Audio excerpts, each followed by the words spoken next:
ನೀವು ಇಲ್ಲಿಗೆ ಬಂದು ಯಾರಿಗೂ ಡೌಟ್ ಬರದೇ ಇರೋ ಥರ ನಡ್ಕೊಂಡಿದ್ದು ತುಂಬ ಒಳ್ಳೇದಾಯಿತು. ಚಿರುಗೆ ಮತ್ತು ಪ್ರಭಾಕರ್ ಮಾವಂಗೆ ದಿಶನ್ ಮೇಲೆ ಅನುಮಾನ ಇತ್ತು.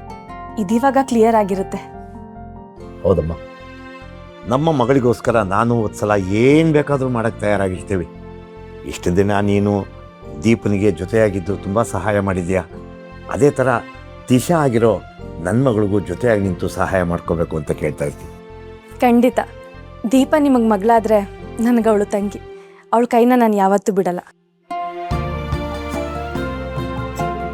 ಸೌಂದರ್ಯ ಇಷ್ಟು ಕೆಟ್ಟತನ ತೋರಿಸ್ತಾ ಇರೋದಕ್ಕೆ ಅವ್ರಿಗೆ ತಾಯ್ತನ ಸಿಗದೆ ಇರೋದೇ ಕಾರಣ ಅಂತ ಅನಿಸುತ್ತೆ. ಯಾವುದೇ ಹೆಣ್ಣಾಗಲಿ ತನಗೆ ತಾಯ್ತನ ಸಿಗಬೇಕು ಅನ್ನೋ ಬಯಕೆ ಇದ್ದೇ ಇರುತ್ತೆ. ಅವ್ರಿಗೆ ಸಿಗದೆ ಇರೋದಕ್ಕೆ ಆ ಕೋಪನ ಬೇರೆಯವ್ರಿಗೆಲ್ಲ ತೋರಿಸ್ತಾ ಇದ್ದಾರೆ. ನೀನು ಹೇಳ್ತಿರೋದು ಸರಿನೇ ಪೊಲೀಸಪ್ಪ.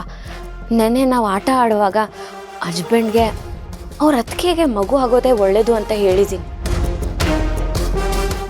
ಗುರುಭಾವನ ಇಲ್ಲಿ ಕರ್ಸ್ಕೊಳ್ಳೋದು ಒಳ್ಳೇದು ಅಂತಲೂ ಮಾತಾಡಿದ್ದೀನಿ. ಹೌದಾ? ಅದಕ್ಕೆ ಅಳಿಯಂದ್ರು ಏನಂದ್ರು? ಅದ್ರ ಬಗ್ಗೆ ನನ್ನ ಹತ್ರ ಏನೂ ಮಾತಾಡಲಿಲ್ಲ ಪೊಲೀಸಪ್ಪ. ಆದರೆ ಅವ್ರ ಮನಸ್ಸಲ್ಲಿ ನನ್ನ ಮಾತಿನ ಪರಿಣಾಮ ಬೀರಿದೆ ಅಂತ ಅನಿಸ್ತಿದೆ. ಆದಷ್ಟು ಬೇಗ ಗುರುಭಾವನ ಇಲ್ಲಿ ಕರೆಸಿ ಸೌಂದರ್ಯಗೆ ಒಂದು ಮಗು ಆಗೋ ಥರ ಮಾಡ್ತಾರೆ ಅಂತ ಅನಿಸ್ತಿದೆ. ನೀನು ಹೇಳ್ದಂಗೆ ಆದರೆ ಒಳ್ಳೇದು ಮಗ. ನನ್ನ ಆಸೆ ಕೂಡ ಗುರು ಅಣ್ಣ ಇಲ್ಲಿಗೆ ಬರಬೇಕು ಅನ್ನೋದೇ ಆಗಿತ್ತು. ಅದನ್ನು ನನ್ನ ಹತ್ರ ಹೇಳ್ಕೊಂಡಿದ್ರು.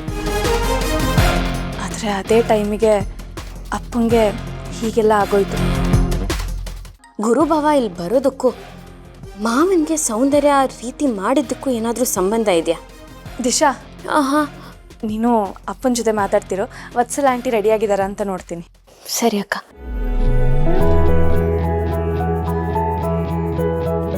ಮಗ, ನಾವಿಲ್ಲಿಗೆ ಬಂದಾಗಿಂದ ಅಳಿಯಂದ್ರು ನಿನ್ನ ಜೊತೆ ಒಂದ್ಸಲನೂ ಜಗಳ ಮಾಡಿಲ್ಲ ಅಲ್ಲ?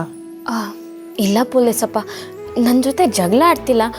ಆದರೆ ನನ್ನ ದಿಶಾ ಆಗು ಒಪ್ಕೋತಿಲ್ಲ. ಯಾವಾಗಲೂ ಕೋಪದಲ್ಲೇ ಮಾತಾಡ್ತಾರೆ.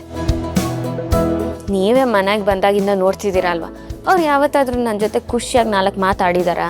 ಏನಾದರೂ ಕೇಳಿದಾರಾ? ಇಲ್ಲ. ಅವ್ರಿಗೆ ಯಾವತ್ತೂ ನನ್ನ ಮೇಲೆ ಪ್ರೀತಿ ಬರಲ್ಲ ಅಂತ ಅನಿಸ್ತಿದೆ. ಖಂಡಿತ ಬರಲ್ಲ.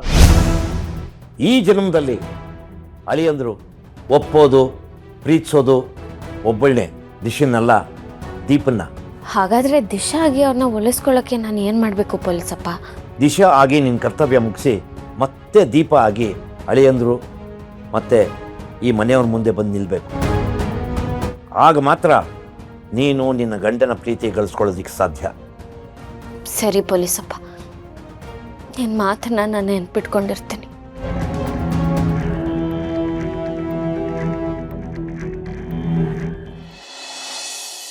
ಬೀಗ್ರೆ, ಬಂದು ಕೆಲಸ ಆಯಿತು, ನಾವಿನ್ನು ಹೊರಡ್ತೀವಿ.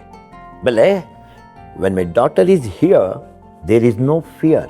ನೀವು ಯಾವುದಕ್ಕೂ ತಲೆ ಕೆಡಿಸ್ಕೊಬೇಡಿ, ಆರಾಮವಾಗಿರಿ. ಬೀಗ್ರೆ, ನೀವು ಇನ್ನೂ ಒಂದಷ್ಟು ದಿವಸ ಇದ್ದು ಹೋಗ್ಬೋದಾಗಿತ್ತು. ಅಯ್ಯೋ ಕ್ಷಮಿಸಿ ಮಿಸ್ಟರ್ ಭಾಸ್ಕರ್, ನಮ್ಮದು ಶಿಪ್ಗಳ ಬಿಸ್ನೆಸ್ ನೋಡಿ ತುಂಬ ಲಾಸ್ ಆಗಿಬಿಡುತ್ತೆ. ಆಮೇಲೆ ನೀವು ನಮ್ಮ ದೇಶಕ್ಕೆ ಬರ್ತಿರಲ್ಲ ನೆಕ್ಸ್ಟು, ನಮ್ಮ ಮನೆಯಲ್ಲಿ ನಮ್ಮ ಬಾತ್ರೂಮಲ್ಲಿರೋ ಗೋಲ್ಡನ್ ಟಾಯ್ಲೆಟ್ನ ನಿಮಗೆ ಖಂಡಿತ ತೋರಿಸ್ತೀನಿ. ಅದಕ್ಕೋಸ್ಕರ ನಾನು ಬಂದೇ ಬರ್ತೀನಿ. ನೀವು ಅದನ್ನು ನೋಡ್ಬೋದಷ್ಟೇ, ಉಪಯೋಗಿಸೋ ಹಾಗಿಲ್ಲ. ನಿಮಗೋಸ್ಕರ ಅಂತಲೇ ಸೆರಾಮಿಕ್ದು ಬೇರೆ ಇರುತ್ತೆ.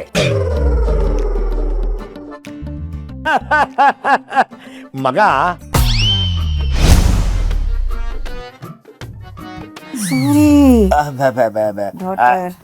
ಮೈ dear daughter, yes dad. Take care.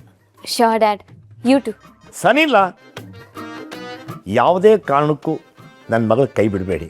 ಕೊನೆವರೆಗೂ ನೀವಿಬ್ಬರು ಜೊತೆಯಾಗೇ ಇರಬೇಕು. ಓಕೆ? ಇಬ್ರು ಇಷ್ಟಪಟ್ಟು ಮದುವೆ ಆಗಿದ್ದಾರೆ ಅಂದಮೇಲೆ ಕೊನೆವರೆಗೂ ಜೊತೆಗೆ ಖುಷಿಯಾಗಿರ್ಬೇಕಲ್ವಾ? Absolutely right. ಸರಿ, ಟೈಮ್ ಆಯಿತು, ಬಂದಿದ್ದ ಕೆಲಸ ಎಲ್ಲ ಆಯಿತು, ಎಲ್ಲ ಸಕ್ಸಸ್ಫುಲ್ ಆಗಾಯಿತು. Shall we leave? ಮತ್ತೆ ಬರ್ತಾನೆ ಇರಿ. ಅಫ್ಕೋರ್ಸ್, ಏನಕ್ಕೆ ಬರದೆ ಹೋದ್ರು ಪಾರ್ಟಿ ಮಾಡಕ್ಕೆ ಮಾತ್ರ ಬರ್ತಾನೆ ಇರ್ತೀನಿ. ಓಕೆ? ಸಾಯೋವರೆಗೂ ತಿಂದು ಕುಡಿದು ಎಂಜಾಯ್ ಮಾಡ್ತಾ ಇರಬೇಕು. ಏನಂತೀರಾ? 100%. ಬಾಯ್ ಎವ್ರಿಬಡಿ, ಬಾಯ್. Bye everybody. ಏ ಚಿರು, ನಿಮ್ಮ ಅತ್ತೆ ಮಾವನ ಕಾರ್ವರೆಗೂ ಬಿಟ್ಬಿಟ್ಟು ಬರೋ.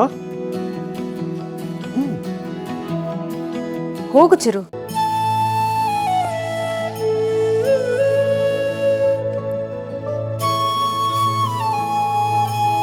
I like your expression. Come on ಸನ್ನಿಲ್ಲ.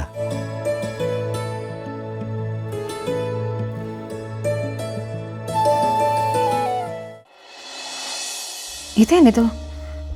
ಅಕೌಂಟಿಂದ 15 lakhs ದಿಶಾ ಅಪ್ರೂವ್ ಮಾಡಿ ಡ್ರಾ ಮಾಡಿದ್ದಾಳೆ. How's it possible? ಸೌಂದರ್ಯ, ಓ ಆಫೀಸ್ ವರ್ಕಲ್ಲಿ ಬ್ಯುಸಿ ಇದ್ದೀರಾ? ಅಲ್ಲ ದಿಶಾ, ನನಗೆ ಹೇಳಿದೆ ಅಕೌಂಟಿಂದ 15 lakhs ಅಪ್ರೂವ್ ಮಾಡಿ ಡ್ರಾ ಮಾಡಿದ್ಯಾ? ಓ, ಒಂದು ಸ್ವಲ್ಪ ಇಂಪಾರ್ಟೆಂಟ್ ಕೆಲಸ ಇತ್ತು, ಅದಕ್ಕೆ ಖರ್ಚು ಮಾಡಿದೆ. ಏನೇ ಇಂಪಾರ್ಟೆಂಟ್ ಕೆಲಸ ಇದ್ರು ನನ್ನನ್ನು ಅಥವಾ ಚಿರುನ ಒಂದು ಮಾತು ಕೇಳಬೇಕು ತಾನೆ. ಏನಾಯ್ತು? ಏನಿಲ್ಲ ಚಿರು, ನಮಗೆ ಇನ್ಫಾರ್ಮ್ ಮಾಡಿದೆ ದಿಶಾ ಅಕೌಂಟಿಂದ 15 lakhs ಡ್ರಾ ಮಾಡಿದ್ದಾಳೆ. 15 lakhs? ಯಾಕೆ ಡ್ರಾ ಮಾಡಿದ್ರಿ? ನಿಮಗೆ ಸೈನಿಂಗ್ ಅಥಾರಿಟಿ ಸಿಕ್ಕಿದೆ ಅಂದ ತಕ್ಷಣ ನೀವು ಬೇಕಾಬಿಟ್ಟು ದುಡ್ಡನ್ನೆಲ್ಲ ಯೂಸ್ ಮಾಡ್ಕೊಳಕ್ಕಾಗತ್ತೆ ಅಂತ ಅನ್ಕೋಬೇಡಿ. There's a limit for everything. ಅಯ್ಯೋ ಚಿರು, ಕೋಪ ಮಾಡ್ಕೋಬೇಡ, ಪರವಾಗಿಲ್ಲ, ಇಟ್ಸ್ ಓಕೆ. ಏನೋ ಎಮರ್ಜೆನ್ಸಿ ಇತ್ತು ಅಂತ ಕಾಣತ್ತೆ. ಏನೇ ಎಮರ್ಜೆನ್ಸಿ ಇದ್ರು ವಿತೌಟ್ ಯುವರ್ ಪರ್ಮಿಷನ್ ಅದು ಹೇಗೆ ಡ್ರಾ ಮಾಡ್ತಾರೆ ಹೇಳಿ? ನಿಮ್ಮನ್ನೇ ಕೇಳ್ತಿರೋದು, ಯಾಕೆ ಡ್ರಾ ಮಾಡಿದ್ರಿ? ಚಿರಾಗ್, ನಾನೇನು ಆ ಅಮೌಂಟ್ನ ಪರ್ಸ್ನಲಿ ಯೂಸ್ ಮಾಡಿಲ್ಲ. ದೀಪ ಅವ್ರ ಹೆಸರಲ್ಲಿ ಆಶ್ರಮಕ್ಕೆ ಡೊನೇಟ್ ಮಾಡಿದ್ದೇನೆ. ದೀಪನ್ ಹೆಸರಲ್ಲಿ 15 ಲಕ್ಷ ಡೊನೇಟ್ ಮಾಡಿದ್ಯಾ? ಎಸ್ ಸೌಂದರ್ಯ, ಅವ್ರಿಗೆ ಇದರಿಂದ ಒಳ್ಳೆ ಹೆಸರು ಬರಲಿ, ದೀಪ ಅವ್ರ ಹೆಸರನ್ನ 4 ಜನ ಮಾತಾಡೋ ಥರ ಆಗಲಿ ಅಂತ ಹಂಗೆ ಮಾಡಿದೆ. This is too much. ಇಲ್ಲದೆ ಇರೋ ದೀಪಂಗೋಸ್ಕರ 15 ಲಕ್ಷ ಡ್ರಾ ಮಾಡಿ ಡೊನೇಟ್ ಮಾಡೋದು, ಐ ಡೋಂಟ್. ಪ್ಲೀಸ್ ಅದಕ್ಕೆ ಹಾಗೆ ಹೇಳ್ಬೇಡಿ. ದೀಪ ಅವರೆಲ್ಲೂ ಹೋಗಿಲ್ಲ. ಅವ್ರ ಹೆಸರಲ್ಲಿ 15 ಲಕ್ಷ ಅಲ್ಲ, 15 ಕೋಟಿ ಡೊನೇಟ್ ಮಾಡಿದ್ರು ನನಗೆ ಬೇಜಾರಾಗಲ್ಲ. ಒಳ್ಳೆ ಕೆಲಸ ಮಾಡಿದ್ರಿ.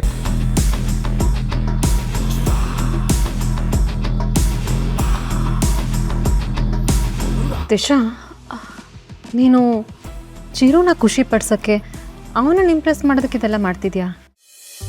ಹಾಗೆ ಅನ್ಕೊಳ್ಳಿ. Anyways, it's okay. Money matters ಅಲ್ವಾ, ಅದಕ್ಕೆ ನಾನು ಸ್ವಲ್ಪ ಸೀರಿಯಸ್ ಆದೆ ಅಷ್ಟೆ. ನೀವಿಬ್ಬರು ಖುಷಿಯಾಗಿರೋದು ಮುಖ್ಯ.